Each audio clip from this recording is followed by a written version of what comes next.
s'il faut poser la question à Liboso, nini nde insuffisance rénale?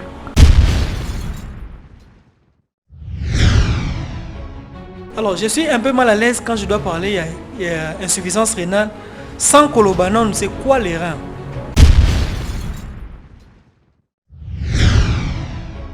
Avant de commencer à 5, il faut abandonner 0, 1, 2. Donc, il faut abandonner nous place où on a batoubaïba, ni ninde barin. Et ça a combien? Certaines personnes, sans que ça ne soit une anomalie, babota marana rein moko. Donc, abota mina rein moko. Donc sans aucun problème parce qu'on peut vivre avec un seul rein.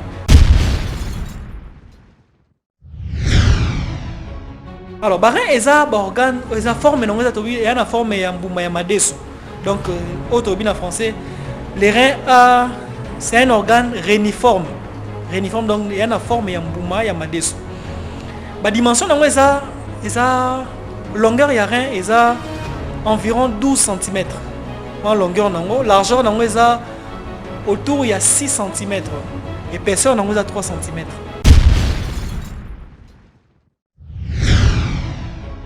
Mais à part ça, et participe par rapport au métabolisme, il y a vitamine D. Vitamine D, tu es bien vitamine D, il y a l'alimentation, il faut qu'il y ait un intestin, il faut capter la lumière, il y a moi. Donc, rien de participe par le métabolisme pour métabolisme de vitamine D et participer pour maintenir le calcium na phosphore dans notre pour mikuwa et zalamakasi.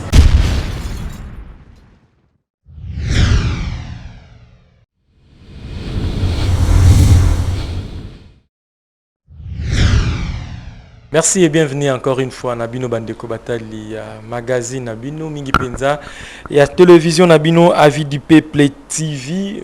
Veuillez vous abonner surtout Nabino Banson Bozul Bakwa Kolanda Biso pour la toute première fois. Bolandaka Biso Djabandaka, un grand merci et puis un grand merci parce qu'à tout moment Bolandaka Biso Bopanzara lien et on te signe Nabino Kaka. Beau continuer toujours comme ça là musala oya malamu bosala déjà partout beaucoup kolanda biso en Europe, en Afrique, en Amérique, bozali ebele ou misala kolanda biso un grand merci, écoute chapeau na bino nyonso ndenge tolobaki na ba émission leki cette fois-ci toni to sali sa population. Il y a Congo, il y a sa population, il y a Afrique, il y a sa population, il y a le monde entier. Beaucoup de maladies, parfois tu as un solo, tu as se manifester nengeni na kata banzoto na biso et ça la nengeni ba fait na ngozali ni za ka causé par nini et loro nini provoquer kayango tout ça la nini poto kima yango nenge tolobaki la fois passée on a parlé plus na Itali tension cette fois-ci avec le docteur Jacques Ngayuna, te rappeler c'est un médecin dans centre hospitalier Moncolé avec qui est tokolobela lelo insuffisance rénale topé malade autobé la kalelo malade la kufina rein net biso ba tokufela ba boti papa kufa na maladie à rein ne sali peut-être motivé biso lelo to solo lana docteur Jacques nini ne rein ezalaka causé par nini traitement nango ezalaka nini est-ce que traitement nango esi la kato esi la kate parce que to kapé belé na ba cité no bandi dialyse we aussi la tête liwa wana dans ka ba calmaka ya mutu makasi bozo wana donc to éviter docteur à côté de biso est-ce que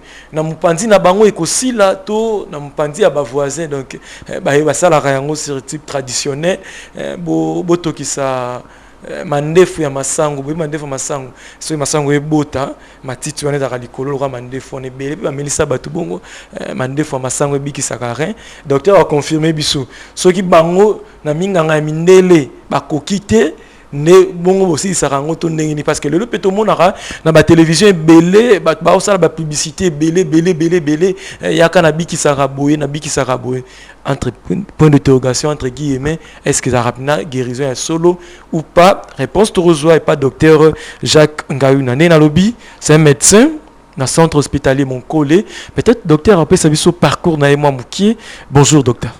Bonjour négo journaliste. Ça va? Oui ça va. Voilà, docteur Zalim Balibosote, Toyamba, on a vie du peuple.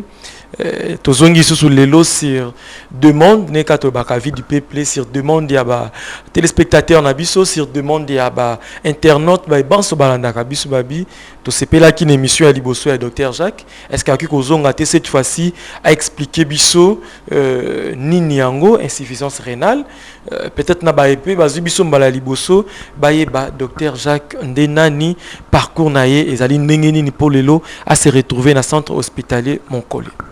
Merci beaucoup de journaliste Dr Jacques Ngayuna azali moko ya baminganga na centre hospitalier Monkole.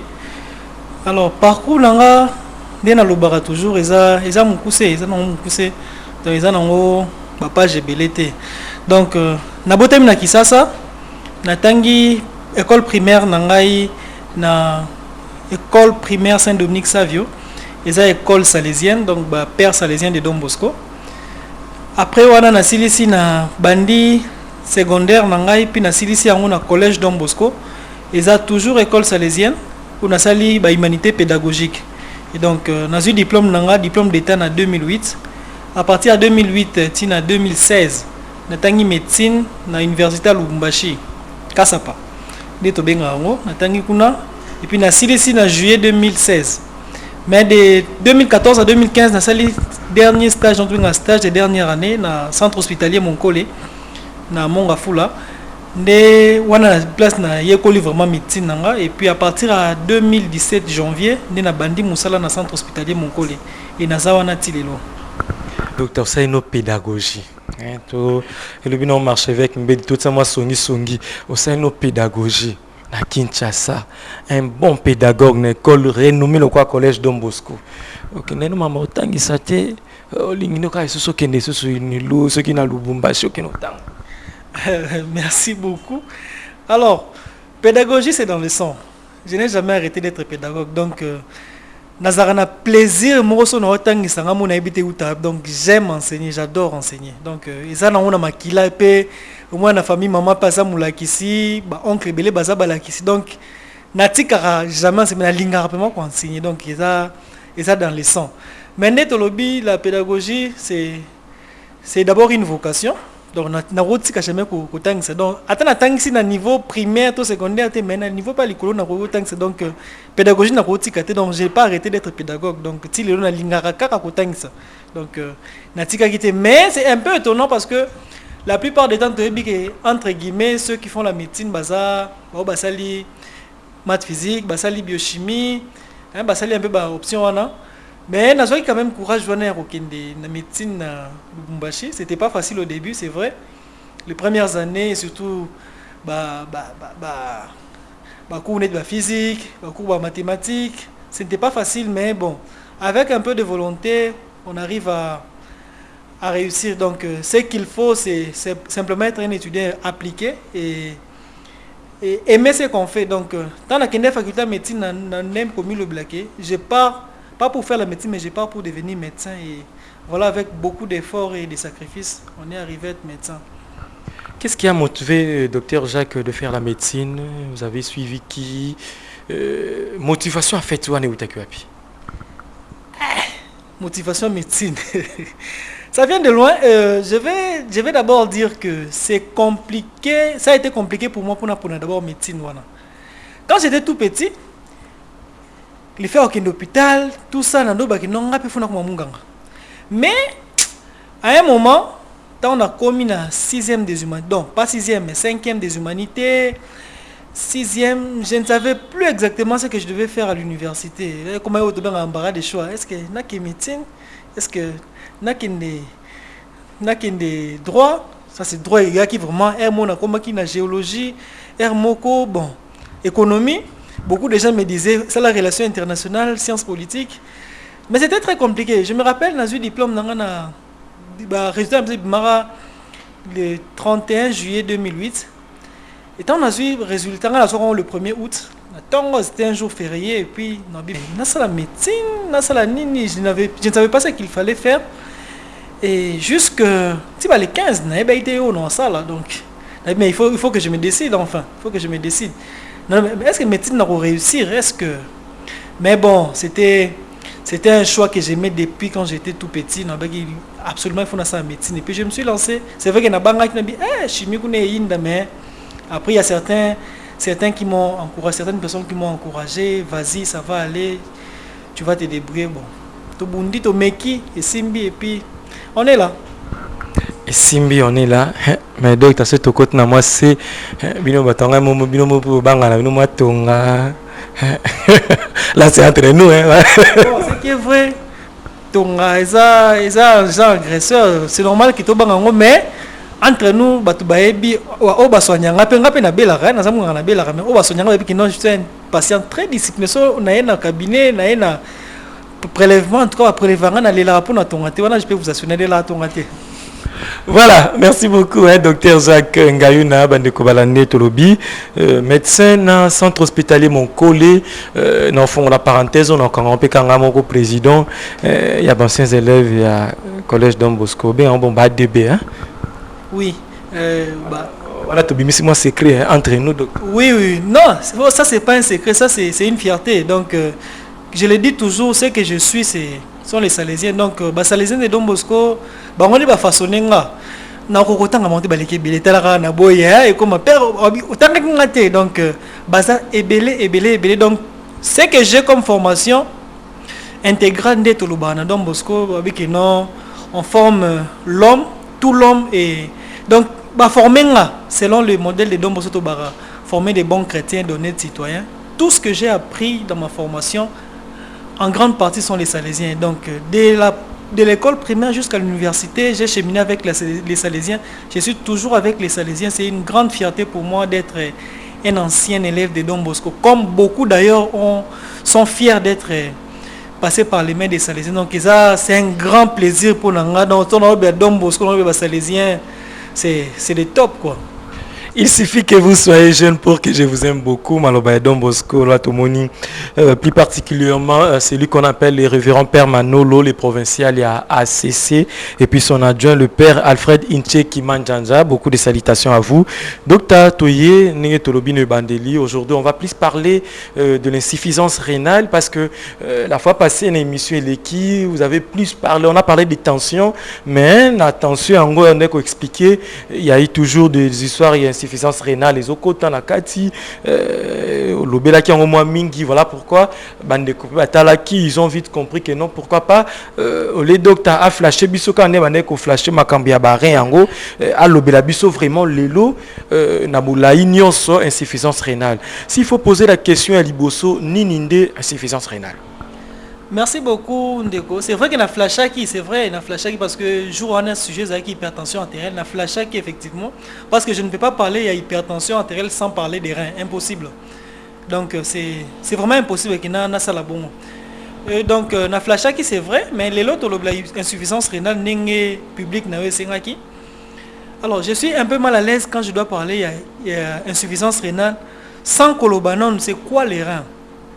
C'est quoi les reins? Donc, il faut na bandana rein pour moutaïba pour avant na comme na 5, il faut na bandana 0, 1, 2. Donc, il faut na bandana nous place wana batubaïba ni ninde barin et ça combien et puis na kota na bozindo ya sujet na biso insuffisance rénale. Ce qu'on permettre na globeno bandeko, c'est quoi les reins? Alors, bandeko faut baïba que rein et ça otobengi organe père, donc ils ont mis balé na nzota mutu. Mais il faut savoir déjà dès le départ que certaines personnes, sans que ça ne soit une anomalie, babota marana rein moko.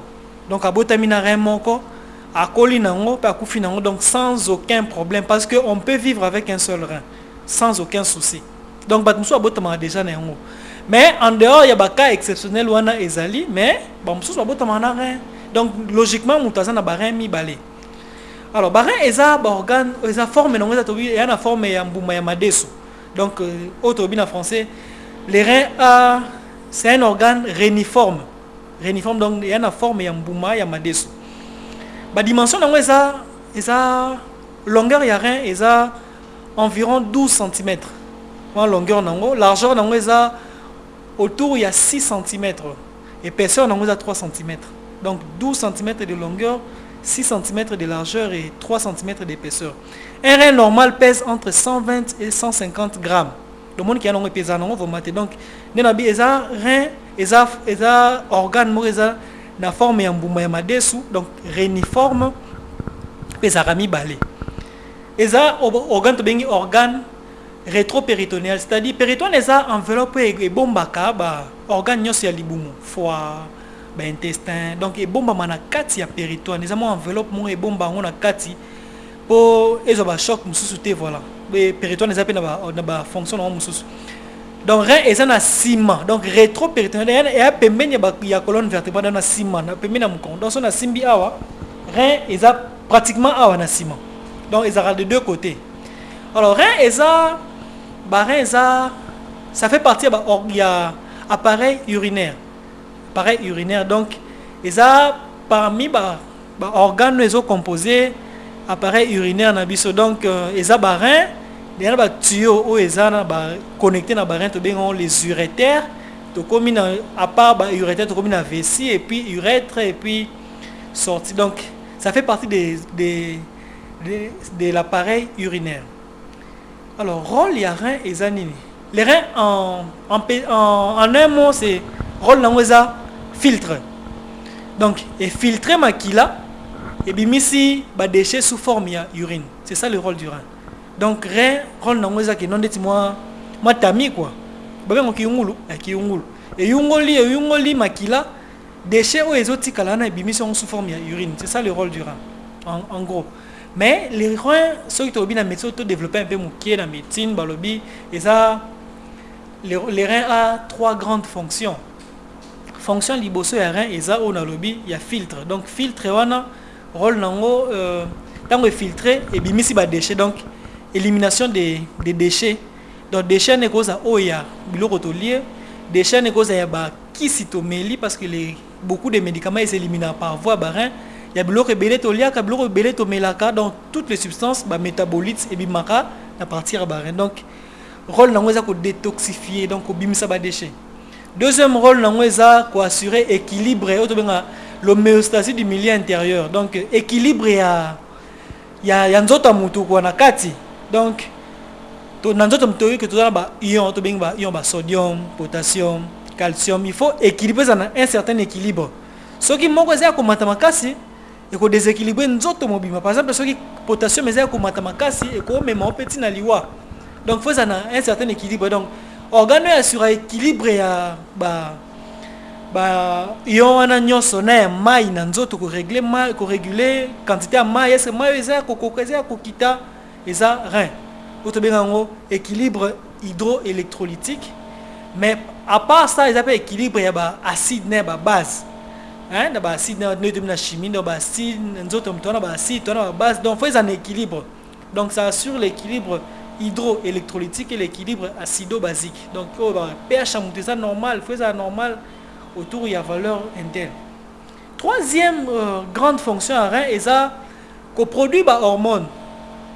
Donc les reins produisent certaines hormones, notamment l'érythropoïétine. L'érythropoïétine est une hormone qui stimule la synthèse de makila, synthèse de globules rouges. Comme érythropoïétine, donc érythro c'est-à-dire ça fait référence au sang, ça fait référence aux globules rouges. Donc il y a un stimulera la production de globules rouges. Et dans l'hormone so yengango rénine wana eza pour la régulation ya pression artérielle dans nzoto. Donc koyeba ko diminuer benga ona eza rénine so bengango système rénine angiotensine aldostérone pour yeba ko maintenir pression artérielle. Ce qui est-ce que mungu eza ko mata, est-ce que mutu mai neza ko kita comme ça système ana est s'activer pour maintenir pression artérielle normale. Bien un système rénine angiotensine aldostérone. Donc rein et produit hormone bengango rénine. Mais à part ça, rein et participe à peine au métabolisme, il y a vitamine D. Vitamine D, tu es bien en vitamine D, et dans l'alimentation, il faut qu'il y ait un intestin, il faut capter la lumière, il y a moi. Donc, rein D participe à un métabolisme, métabolisme à vitamine D et participe à maintenir le calcium, na phosphore dans notre pour mikuwa et zalamakasi. Donc, ceux qui ont dit que rein ça malamouté, mutu to makila ezala ya kokita parce que érythropoïétine ezala te, pression artérielle peut ezala malamu te parce que nini eza rénine eza malamu te, eza sécrété malamu te. Au moins après que mutu comme un peu na problème mikuwa parce que équilibre na ya phosphore na calcium eza malamu te. to komona pe ke mutu kino ba ion na comme perturbé potassium et mati sodium et kiti donc moi déséquilibre moi pe ke mutu pe a comme perdre na moi quantité maya zaki na nzoto. Voilà, ça c'est un peu en gros sur les fonctions du rein et puis l'anatomie du rein, s'il faut le dire ainsi. Alors, insuffisance rénale, c'est simple. Insuffisance rénale, c'est-à-dire incapacité à rein, il y a assurer fonction. Or, dans le bas qui dès le départ, que autre retenir fonction de filtration, il y a makila pour na robinson na déchet. Donc, rein, et ça qu'on a le sous filtrer makila malam té bimisa ba déchet. Donc, incapacité à rein, il y a quoi assurer ba fonction na o na outi ko énumérer, il y a on to bengi insuffisance rénale.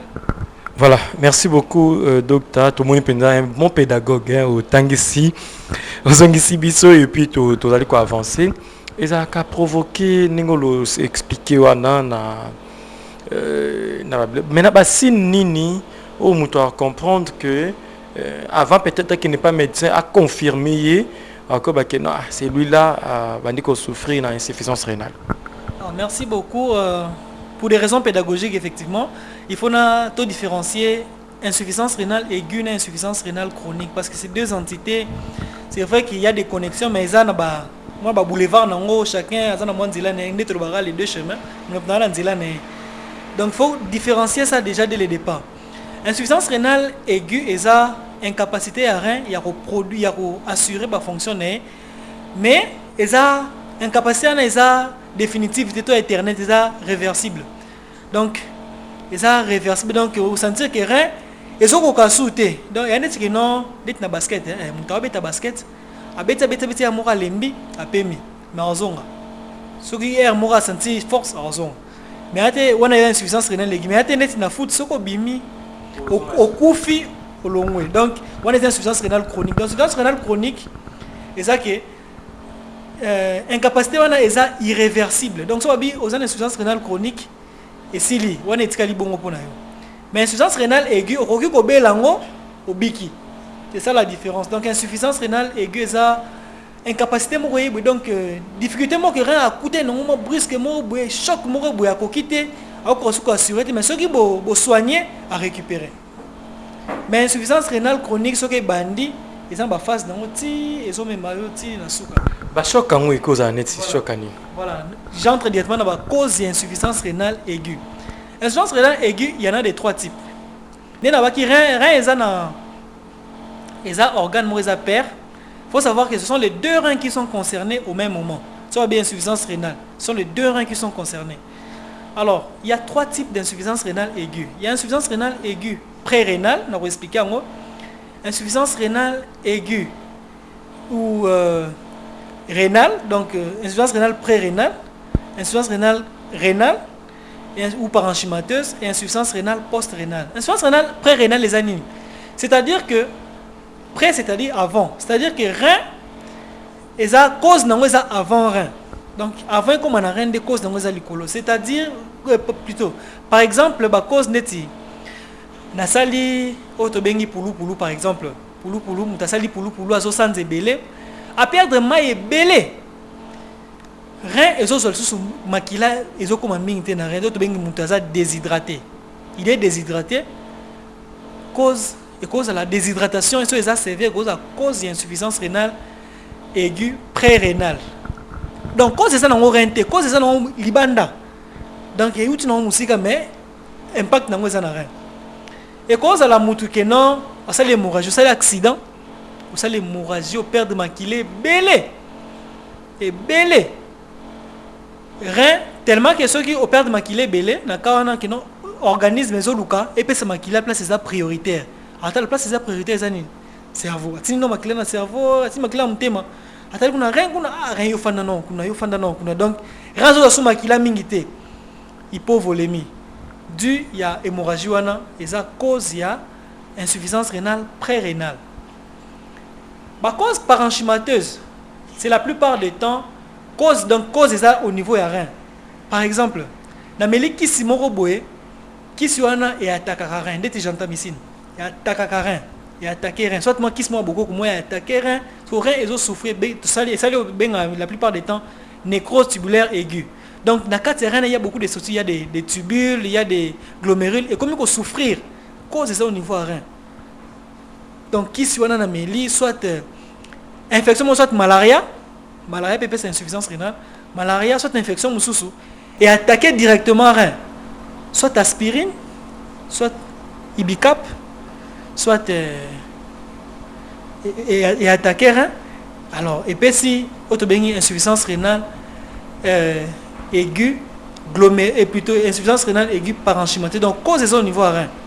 Troisième cause c'est ça qui est insuffisance rénale aiguë post-rénale, c'est-à-dire cause c'est ça dans le colo à rein, et ça dans la carte à rein, mais dans la C. Donc, n'est pas que non rein ça, et ça fait partie de l'appareil urinaire.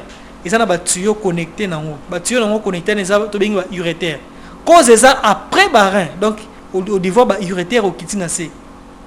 Un exemple simple ça pas mibali ça prostate par exemple. Si la prostate est augmentée volume, généralement la prostate augmente de volume pas il y a batubakoli dans autour après 50 ans normalement pas mibali prostate est gagné en volume.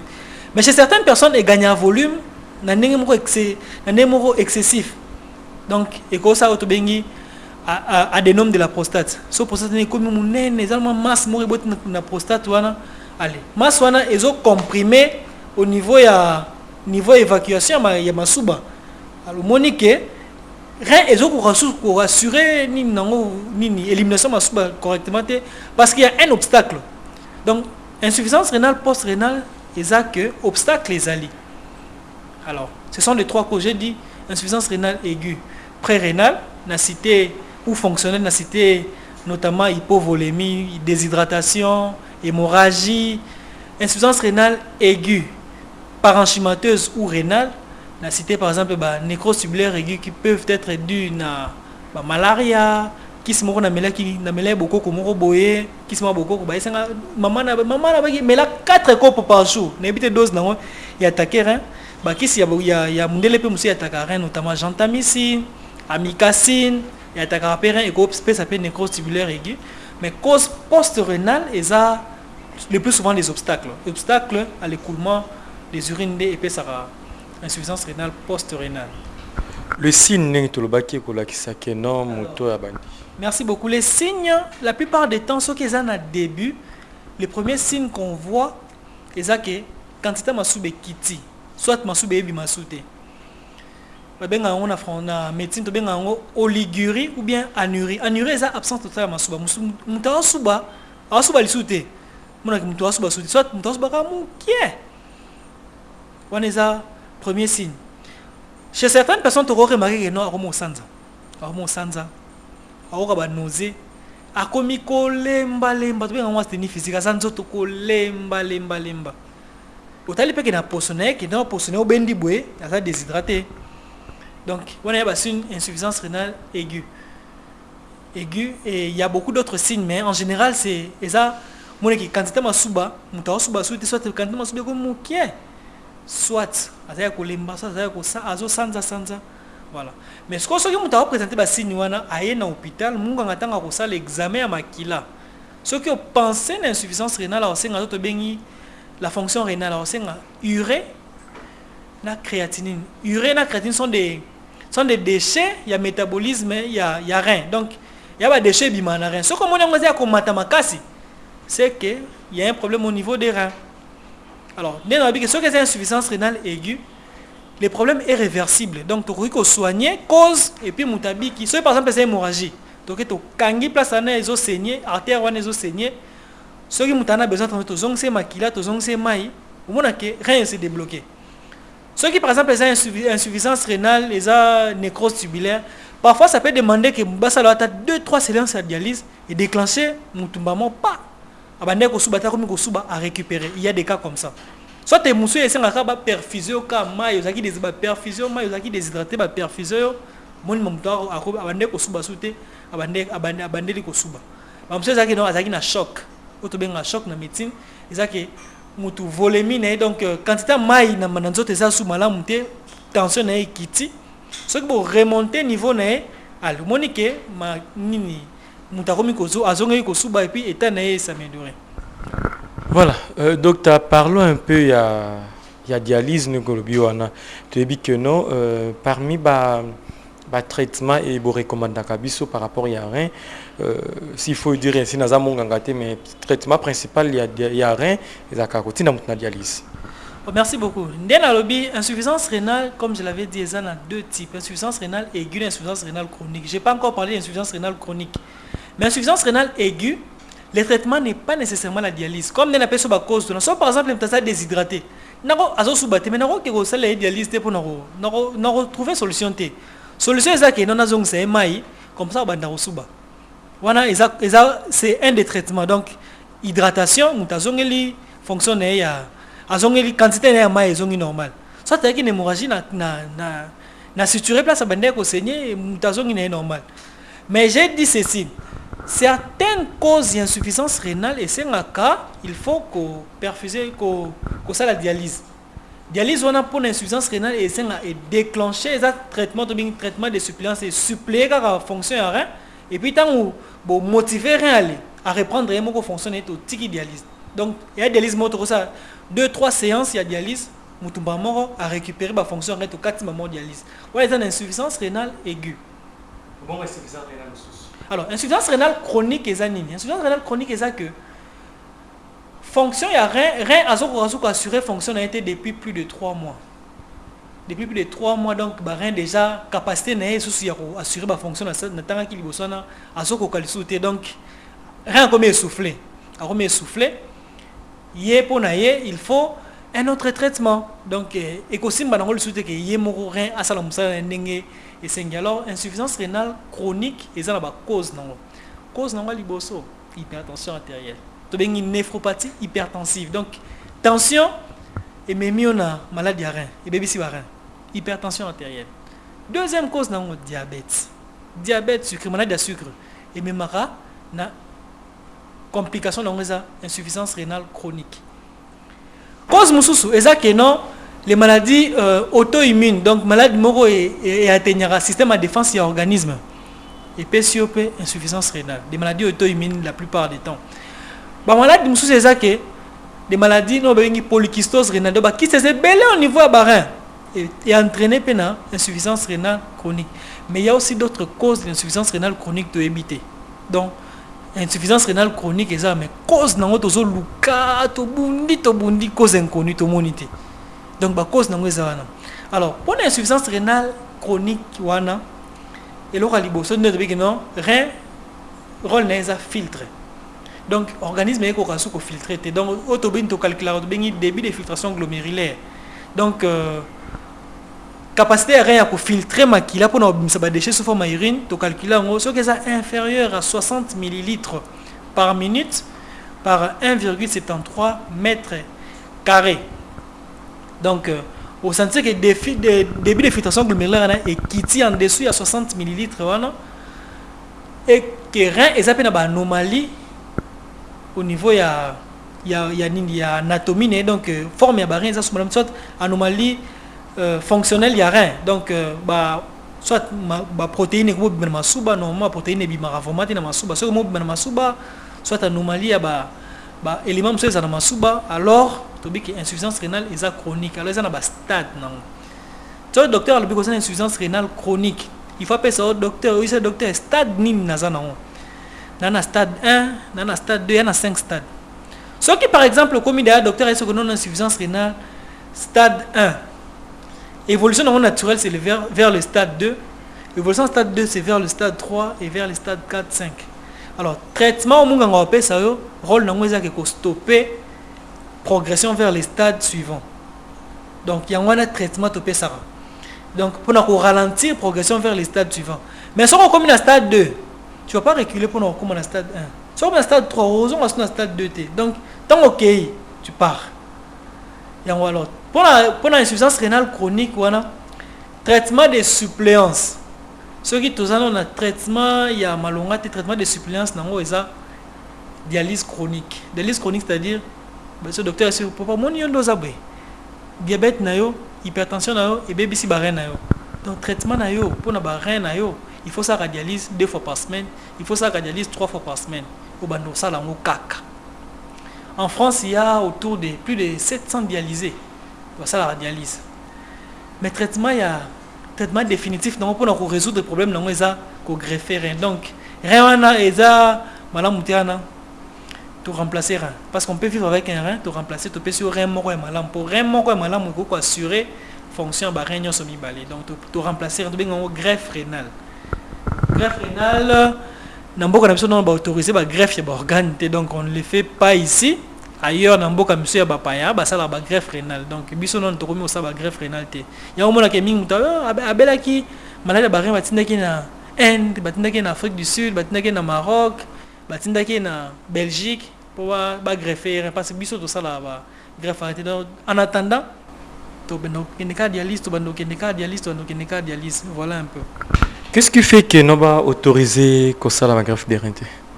Alors munga ngayemo akozwa décision à la greffe à rein, c'est la loi. C'est la loi. En fait, les législateurs, les parlementaires, ils doivent légiférer sur ça. Donc, ça la loi où ils permettre que la greffe d'organes. Ici, chez nous, on n'a pas encore cette loi qui nous autorise à la greffe de rein, il y a d'autres organes. On n'est pas encore autorisé. C'est parce que Baza Sir n'a binoté, c'est parce que Baza va complexer, je m'excuse s'il faut dire ainsi. Parce que peut-être la classe mozotanga la classe moko ou binoyo suboza minganga que ce soit au bazana Inde que ce soit au bazana Afrique du Sud c'est peut-être les londe to komi kopé ça en plein na ba pays wana dans le temps les sud-africains bandé ko na Congo pour na ba traitement mais ba médecin na biso lelo ba docteur bozali mais ba pesa une autorisation à attendre. Alors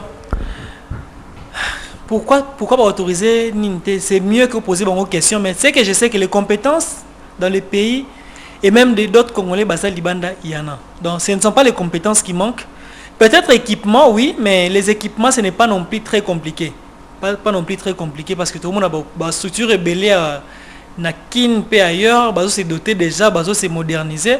On peut le faire, ce qui loi est autorisé, ce qui peut être un équipement. Les compétences humaines, dans les ressources humaines, il y en a. Dans les Congolais, au bazar, capable de greffer barin. Ici au pays, et les Congolais de la diaspora, en tout cas, je pense qu'ils sont nombreux. C'est parce que vous déclarez en abinoté de loi yango, la rapiska to la salaire, tu vas matissa, quitter au moment où centre ezali s'il faut parler, ça comme ça la publicité ma centre le centre hospitalier mener quoi mon collègue là où vous travaillez, ezali ba de partout, mais pourquoi pas peut-être avant de continuer si j'ai donc. Alors politique mais sauf que et ça que tout ça la plaidoirie on a été non j'ai vu d'ailleurs une fois association société congolaise de néphrologie je crois si je me trompe pas président Sénat pour lui parler ezaki en marge de la journée mondiale de rein bakendaki ko solana pour makambuka ya ba greffe d'organes pour na kotali c'est maladie à rein. Je crois que les efforts sont en train d'être fournis dans ce sens-là et dans les années à venir, les choses vont changer. Les choses vont changer, merci. Tozali ko continue Bandeko Batali Balandi. Il y a Avis du Peuple et Télévision avec le docteur Jacques Ngayuna, médecin dans un centre hospitalier Monkole. On parle de l'insuffisance rénale, maladie Oyo, Belé peut-être Oye Bakate, il souffre des reins, avoir qui peut pas changer les reins, avoir qui peut pas ça la boyer, tout comment autant on le voit même dans le théâtre. Azoluka mutarope ses reins, a repêché autant de dollars, a repêché voilà, on nous explique la cause na yango. Docteur, dialyse ça là combien de temps na vie à mutu ou azako souffrir na rein? Alors comme je l'ai dit, dialyse c'est ça pour l'insuffisance rénale aiguë, dialyse est cause à la quelques séances et plutôt kati. Mais pour l'insuffisance rénale chronique, au babi qui dans combien de maladie rénale chronique, bah c'est peut-être des stades 2, 3, 4. Ce qui médecin a indiqué dialyse. Dialyse est chronique. Jusqu'à ce que vous remplacer rein, il faut ça la caca dialyse. Donc si on va remplacer rein, il faut que ça la dialyse autant de jours, dans 10 jours pour remplacer rein. Donc si on va remplacer rein, moyen kata dialyse. C'est pour ça que kata dialyse, la perturbation est au niveau ya rein. Bongo ba réaction ni ça la maka bon on le sait aujourd'hui na Congo na Kinshasa s'il faut parler de dialyse na baté que une expérience mais au moins je vécu avec une personne chère de ma vie s'il est parti na problème d'insuffisance à rein. Quels sont réaction ou affichera ceux qui parfois à respecter séance et dialyse bien. Merci beaucoup. Les complications oui ko survenir ceux qui mutu à saler ba séance à dialyse correctement tende munganga sengi et ça ba complication à maladie y a rien. Nena soko ba rien ça ba fonction en belé. Notamment au moment que on a bien équilibre acido hydroélectrolytique et ils ont symbole sauté. Par exemple, on qui potassium, potassium il y a ion, potassium même élève troisième secondaire dans si comprendre les ions par exemple les potassium, sodium et comment ça. Ce qui par exemple dans un exemple cas il y a potassium ce qui au sali dialyse mingi, au sali dialyse ndemo nga indiqué au moment que toi potassium et mata. Ce qui toi potassium est mati makasi, il faut qu'on mette un arrêt cardiaque. Au sali arrêt cardiaque caraboué. Ah toi non sur les cas malade ça qui bien mais n'est ya kebe. Il est mort parce qu'il a fait une hypercalémie, donc augmentation de taux de potassium. À part les troubles ioniques, et ça a trouble acido-basique, acidose par exemple. Donc, taux de acide, matimakasi est perturbé, monique mutakomi netia, abongismaele. Ce qui urée par exemple, matimakasi, ok non, urémie. Urée ça déchet ou bimarana suba, donc métabolisme et protéines, métabolisme et puis tout ce qu'on mange à travers les protéines, ce qui élimination dans déchets dans les urée. Ce qui urée on a tellement que rien et que ça la sous fonction normale monter urée mati makasi mona mutu akomo perdre raison comme les moisoba autre que non il devient obnubilé à bungisi makanisi soit tout le monde que au tubi mutu tonga place on tubi mutu tonga au tampon mais makila donc trouble la coagulation makila. Or trouble la coagulation makila on a très compliqué à gérer parfois. Donc il fait des troubles de la coagulation sanguine. Parfois on t'a ça diarrhée, il se déshydrate, il se déshydrate.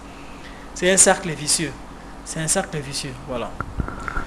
Est-ce que dialyse est héréditaire parce que dans tant à comboter na centre moko nini tout consort mais au moni na salle ya dialyse tali maman moi na ya mobali na bakoko na donc en fait na salle ya dialyse on a 5 personnes ya libota moko on peut dire que dialyse est héréditaire. Non, la dialyse n'est pas héréditaire. La dialyse c'est une technique qui permet de soigner l'insuffisance rénale. C'est pas héréditaire. Ce qui est héréditaire c'est que l'effet. Par exemple, papa ou abotinga abela qui soit coco abota qui papa soit maman abela qui maladie à rein. J'ai un risque de développer aussi maladie à rein. Donc, et ça risque moko lié à l'hérédité. Donc, ils ont été que immédiatement sur papa abela qui maladie à rein après maladie à rein. Non, mais ça sont des facteurs de risque. Donc, bateau basa prédisposé à abela maladie à rein, ils ont abela tension, abela diabète, basa a plus de 60 ans. Ils sont prédisposés, mais on peut baser dans l'ibota mutabela la maladie de rein. Au moins, on peut qu'il y ait personne à risque, na lignée na bongo la maladie de rein. Ça peut tomber que papa a la maladie de rein, moi na la maladie de rein, coco a la maladie de rein. Donc, bango maladie de rein na bongo ils ont 5 basa bango dialyse. Alors, ils se retrouvent dans une même salle, il y a dialyse, basa 5, 6. Et ça n'a pas que hérédité na bongo lié, bon, mais il y a que non transmission héréditaire donc. Et ça contagieuse non mais il y a les facteurs il y a un facteur à risque ceux qui na famille mutabela qui maladie rien pose un risque de la maladie rien.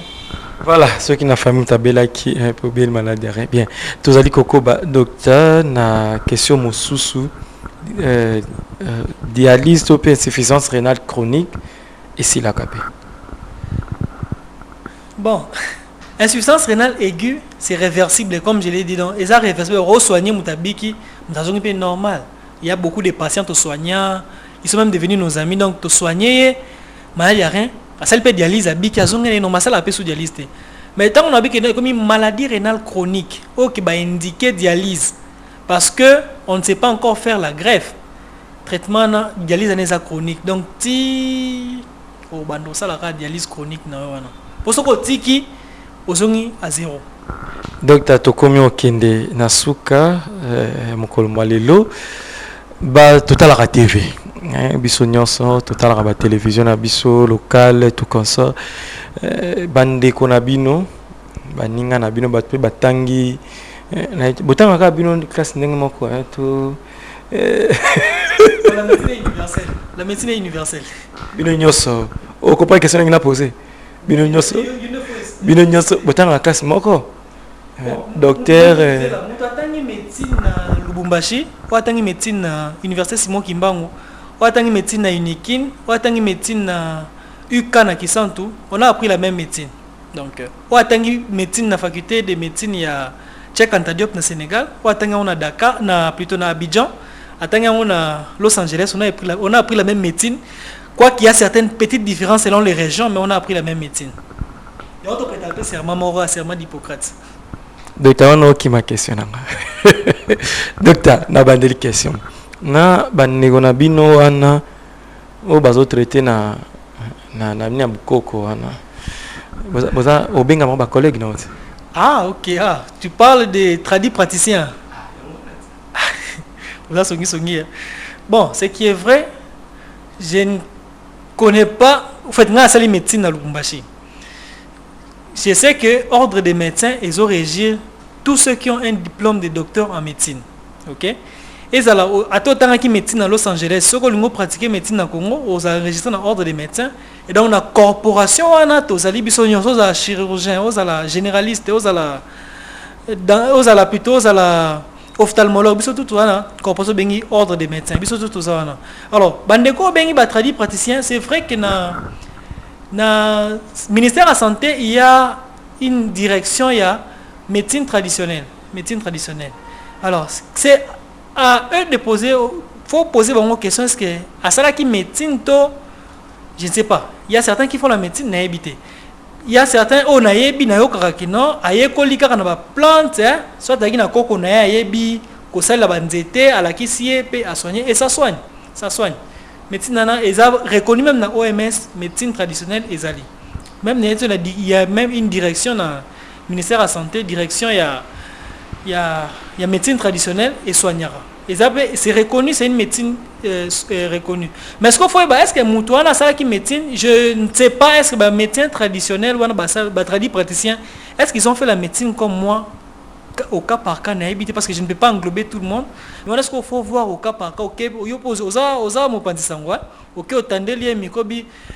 docteur Jacques Ngaoui, est-ce que vous avez traduit praticien, est-ce que vous avez médecine na faculté, vous avez médecine grammaire à l'accès que vous avez Merci Mbali, Jacques Ngaoui na aoki ma question.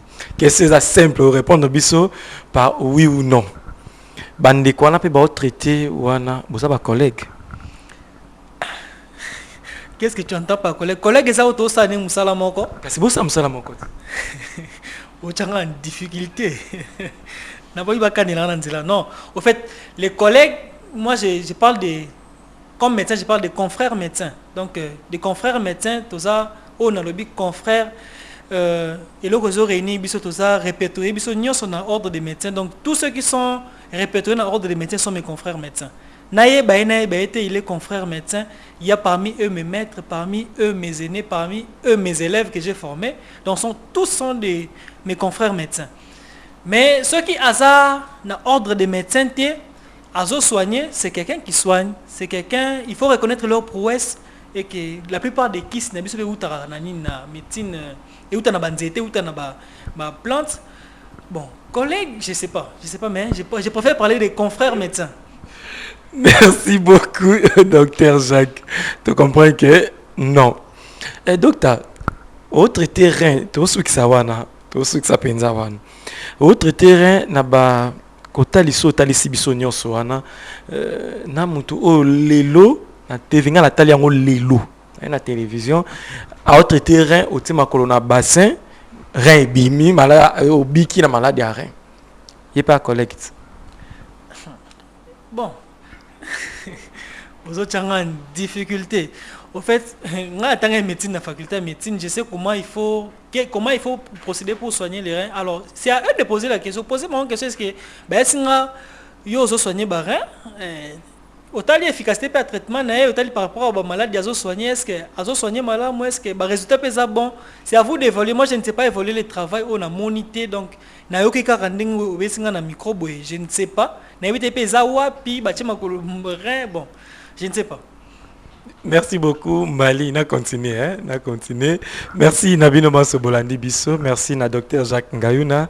Un grand merci à la grande équipe Marchevêque Mbedi, les coordonnateurs. Il y a Avis du Peuple et Télévision. Je dis un grand merci à celui qu'on appelle Diersi Mali Balia. Point d'interrogation, hein? Merci à celui qu'on appelle Christophe Kaninda, l'héritier de son père. Un coup de chapeau, merci Nabino Nyos Bolingi Kolanda. Bolingi Boza contact, il y a Dr Jacques Ngayuna, nos numéros, ils allaient afficher là-bas, il y a écran Nabino. Veuillez nous contacter, surtout n'oubliez pas, il y a qu'à s'abonner à la chaîne Nabino Avis du Peuple TV. On garde rendez-vous à la prochaine.